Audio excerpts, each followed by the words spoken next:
A mental health support team is a fairly new service in schools. We work with young people who've got emerging mental health difficulties, some worry, some anxiety, some low mood, and we try and catch it early before it becomes a real problem for that young person and starts to really impact on what's going on in their lives. Education mental health practitioners and senior practitioners who go into schools from primary school up to college age, and they support children either one-to-one or do like some workshops and things like that. But we also support parents of younger children through parent-led interventions, or support the school with a whole school approach. So one of our pupils that have really benefited from having the MHST support is Sam. The reason why I got Julie was because I started to notice my mood was very low, and when I went out I felt really insecure. I used to go out and then feel like I had to quickly go straight home, and that's when I started to hide myself. She'd recognised herself that she needed some support. Along came the MHST. Julie's a lovely person who works for the mental health support team.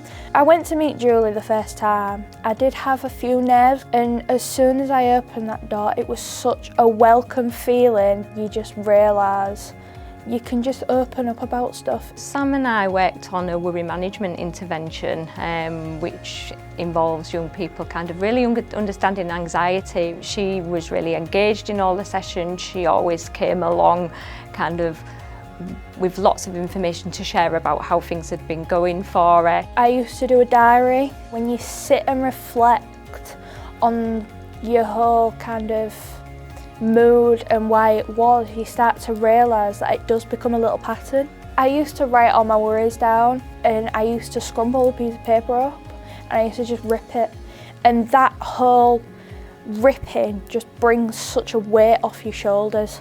I used to go to a lot of friends about it, and there was so much support from them. As well as working with the young person, we try and involve the family as much as possible, because it's really important with the CBT type of work we do that the young people practice things outside the sessions, so that's where the real change happens.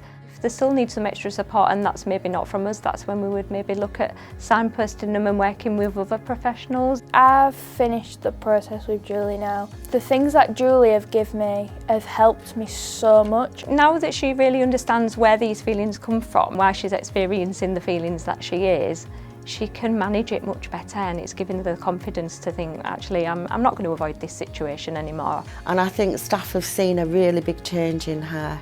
There's still the difficult days, but she uses the coping strategies, but she's certainly made huge strides since having the service. I think the fact that we're based in the school makes building that relationship much easier. So there's a real link between mental health and education.